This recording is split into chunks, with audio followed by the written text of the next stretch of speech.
إن الحمد والنعمة لك والملك لا شريك لك.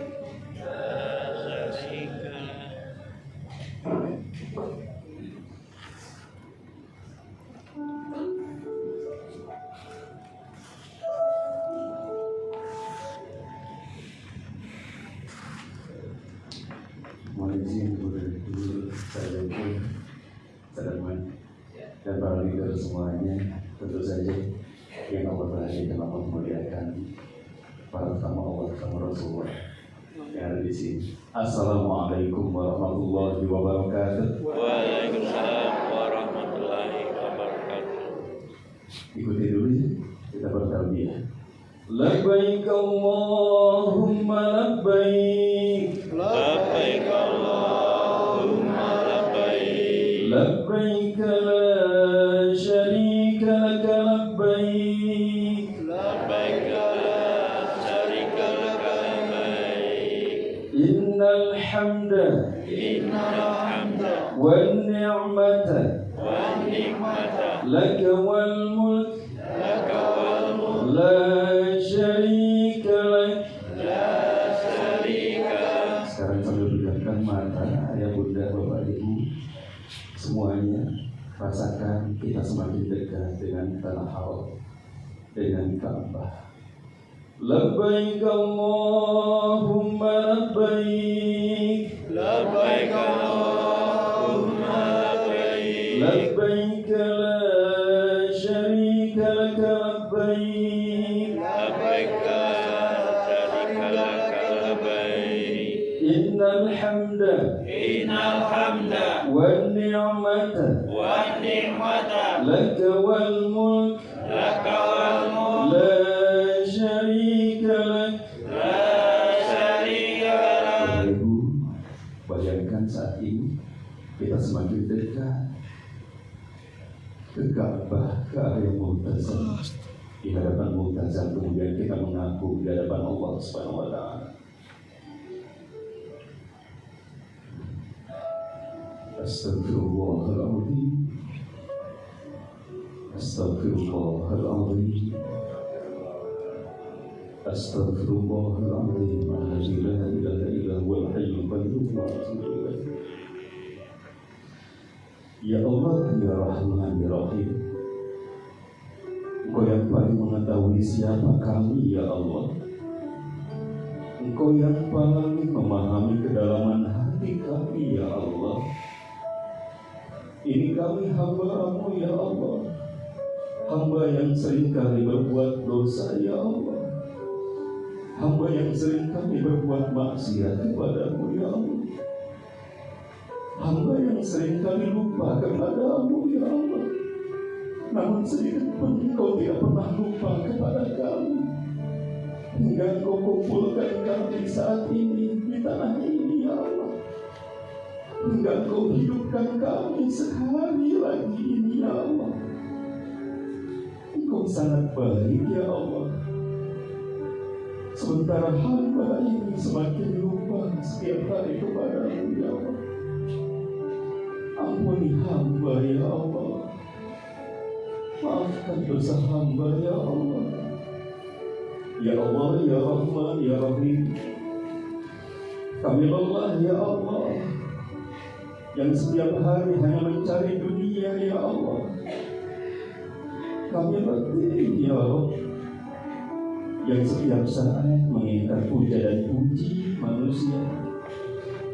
Seringkali kami menginginkan ditepuk tangan, padahal itu yang semakin kami menjadikan hati ini beban, ya Allah. Kami capek, ya Allah, yang setiap saat dengan topeng kami masing-masing ingin terlihat baik, padahal Kau tahu betapa aib diri ini, ya Allah. Kalau Engkau, ya Allah, bukankan aib ini di hadapan manusia, ya Allah, niscaya tidak ada yang mampu dan ingin, tidak ada yang mau dekat-dekat dengan kami dikarenakan aib kami, ya Allah. Ya Allah, ya Rahman, ya Rahim, Maka selanjutnya ya Allah, jadikanlah puncak kebahagiaan kami ingin dekat-dekat denganmu ya Allah. Semakin mengenalmu ya Allah, merasakan syahdunya dalam ibadah-ibadah kami ya Allah. Ilahi anta maqsudi waridhaka matlubi ya Allah. Tidak ada lagi yang kami inginkan kecuali sebagaimana yang Engkau mau ya Allah. Tidak ada lagi ya Allah yang kami tuju kecuali hanya kepada-Mu ya Allah. Maka ajarkanlah kepada kami ya Allah bagaimana memuncakkan rasa cinta dan rindu hanya kepada-Mu ya Allah, bukan kepada makhluk-Mu ya Allah. Ya Allah, Engkau yang maha baik ya Allah, Engkau yang maha hebat. Engkau lah yang memberikan setiap kebaikan-kebaikan itu kepada kami, hingga Engkau perjalankan kami sampai sejauh ini dengan ridho-Mu ya Allah. Maka ya Allah, ridhoi perjalanan ini bersama sahabat-sahabat kami, andai taulan kami, keluarga kami, bahkan keluarga baru kami di satu grup bersama MTS ini ya Rabbal Alamin. Wassallallahu ala nabiyyina Muhammad wa ala alihi wa sahbihi ajma'in. Subhana rabbika rabbil izzati amma yasifun wa salamun alal mursalin walhamdulillahi rabbil alamin. Amin. Ayo benar. Silakan buka mata, ambil nafas sejenak. Relax. Semakin merasakan Allah sedang menyayangi kita, membahagiakan kita insyaallah. Ayo benar sahabat semuanya yang dimuliakan Allah Subhanahu wa taala. Ada berbagai macam perasaan ketika saya saat ini berbicara di hadapan Bapak Ibu para tetamu Allah dan Rasulullah. Perasaannya tentu saja yang pertama bahagia. Kenapa bahagia? Karena dipertemukan dengan sosok-sosok manusia terpilihnya.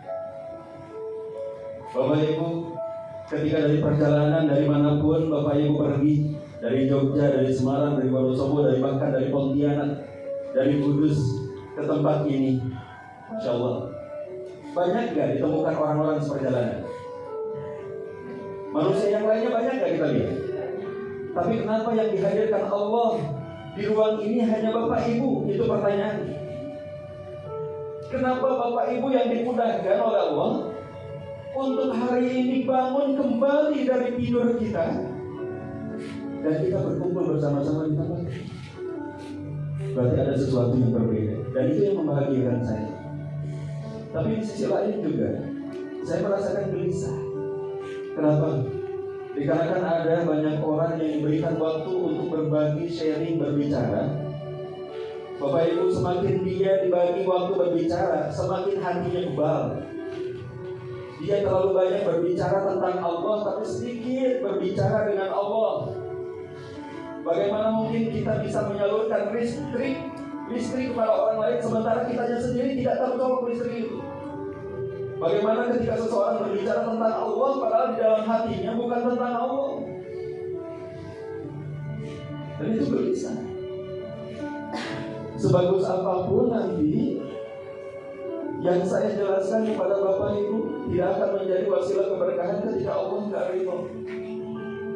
Maka mohon izin, saya yakin di hadapan saya Bapak Ibu yang Allah sayangi, Allah muliakan, ini adalah orang-orang yang luar biasa, orang-orang yang berilmu, orang-orang yang sedang banyak makan asam garam perjalanan kehidupan yang hebat ini, Masya Allah. Namun sekali lagi saya bahagia dikarenakan tidak ada siapapun yang hadir di sini kecuali ini karunia dari Allah, betul? Saya pengen ngecek dong, Bapak Ibu, dari sekian banyak pilihan untuk kita bisa pergi rihlah healing ke tempat manapun. Bahkan ada yang kepikiran ke Menara Eiffel katakanlah, ada yang kepikiran berkunjung ke Konstantinopel, mungkin ke Turki, ada pikiran berkunjung ke Korea. Mungkin ada di antara kita yang berpikir tadinya ini punya uang segini, kemudian kenapa enggak dipakai sesuatu yang lain. Tapi Bapak Ibu akhirnya memilih tempat ini, memilih berjalan bersama MDS bareng-bareng saat ini. Saya pengen tahu dong, coba angkat tangan cung yang benar-benar ini adalah pilihan sendiri untuk berada di sini. Angkat tangan. Semoga Allah mudahkan kita dan ke tanah suci. Amin. Amin. Saya pengen bertanya lagi Bapak Ibu sahabat semuanya. Yuk ngaku. Siapa yang hadir di sini saat ini atas kemauannya sendiri, bukan kemauan orang lain. Angkat tangan. Kemauan sendiri. Allahu Akbar. Semoga Allah semakin mudahkan kita. Amin. Amin ya rabbal alamin. Saya pengen bertanya yang ketiga. Yuk ngaku aja, nggak apa-apa. Kita saat ini masih ngaku dulu. Cuma siapa yang hadir saat ini di ruangan ini ngerasa dibayarin? Angkat tangan. Masya Allah. Banyak juga yang dibayarin. Oh luar biasa. Dan memang seringkali di kamar nasi saya seringnya cek siapa yang ngerasa dibayarin itu seperempatnya atau bahkan ada setengahnya dibayarin. Bahkan ada yang nggak nyangka dari aktivitas sehari-hari usahanya nggak mungkin dia berangkat umroh, tapi umroh yang ngasih jajannya, yang ngasih bayarnya itu nggak dikenal bahkan. Ada yang gitu? Ada. Mungkin ya saat ini juga ada. Allah ada. Saya pengen ngecek lagi dong yang terakhir. Yuk ngaku. Siapa yang hadir saat ini di ruangan ini, bareng-bareng di tempat ini, yang ngerasa terpaksa? Angkat tangan. Halo, nggak ada yang ngerasa terpaksa, yakin? Nggak mau ngaku? Nggak ada yang terpaksa, benar? Allah Akbar. Bapak Ibu sahabat semuanya, makasih ya atas jawabannya. Namun perlu kita pahami dan sadari Bapak Ibu, bukan karena kita yang milih saat ini, tapi dikarenakan siapa yang milih? Allah. May yuridillahu bihi khairan yufaqihu fid din. May yuridillahu bihi khairan, Rasulullah sallallahu alaihi wasallam mengungkapkan kalimatnya. Sesiapapun yang Allah inginkan dia menjadi baik. Jadi penilaian baik itu di sisi Allah, tidak di sisi manusia. Di sisi Allah, bukan di sisi manusia. Tapi banyaknya di antara kita pengen dinilai Allah atau dinilai manusia. Pengen dipuji manusia enggak? Pengennya manusia mulu. Kalau bikin status pengen dilihat siapa? Manusia biasanya. Bikin status WhatsApp gitu ya. Nanti dicek lagi siapa yang ngeliatin. Ada yang gitu.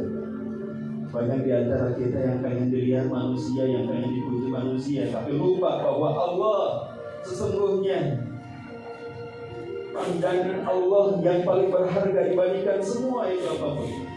Sejuta pandangan pujian manusia kepada kita itu tiada lebih berharga dibandingkan 1 detik pandangan Allah kepada kita. Maka raih pandangan Allah senantiasa. Kalaupun ada di antara kita Bapak Ibu yang aku mau, bukan karena kemauan orang sebelahku, aku mau. Sebetulnya yang mau itu kita atau Allah? Allah yang mau. Bukan karena kita. Kalau ada yang ngaku juga saat ini, aku udah nabung dari setahun kemarin hingga akhirnya sekarang berangkat. Sebetulnya itu tabungan, itu rezeki yang berbeda dibandingkan jatah rezeki yang Allah berikan untuk kita Bapak Ibu. Sebetulnya ada yang ngerasa dibayarin, padahal yang bayarin siapa? Allah.